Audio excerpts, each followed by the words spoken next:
তাহির হুজুর এদিকে মাহফিল করছে, অন্যদিকে পোলাপাইন ডিজে গান বাজাচ্ছে। ওই জায়গার মধ্যে ডিজে পার্টি হইতাছে, এই জায়গার মধ্যে মাহফিল হইতেছে। আর এই গানটা অন্য কারো গান না, তাহিরি হুজুরের নিজের কণ্ঠে গাওয়া একটা শানকে কেটে ডিজে বানিয়ে সেই গানটাই তারা ডিজে পার্টিতে বাজাচ্ছে। তাহিরি হুজুর একজন ভালো মানুষ, আমি তাকে অনেক ভালোবাসি এবং সম্মান করি। তার মাহফিলে এই ঘটনা ঘটার পর সে সবাইকে একটা জিনিস সুন্দরভাবে বোঝায় যে ডিজে গানটা খারাপ জায়গা এবং মাহফিলটা ভালো জায়গা। যদি প্রশ্ন করি ভালো কোনটা, বলবেন আজকের মাহফিল।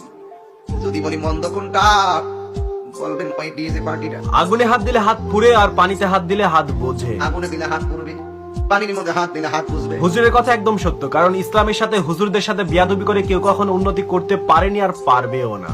তাহিরি হুজুরের সাথে বিয়াদবি করে যে ছাড় পাওয়া যায় না, তার প্রমাণ হচ্ছে প্রত্যয় হিরণ। হুজুরের জিকির কেটে কেটে সেটাকে ডিজে গান বানিয়ে সেটাতে নাচানাচি করে ভাইরাল করেছিল এই প্রত্যয় হিরণ। শরম থাকলে আর কোনোদিন তাহিরির জিকির নিয়ে মজা তাহিরির বসেন জিকিরকে কেটে কেটে ডিজে গান বানিয়েছিল এই প্রত্যয় হিরণ।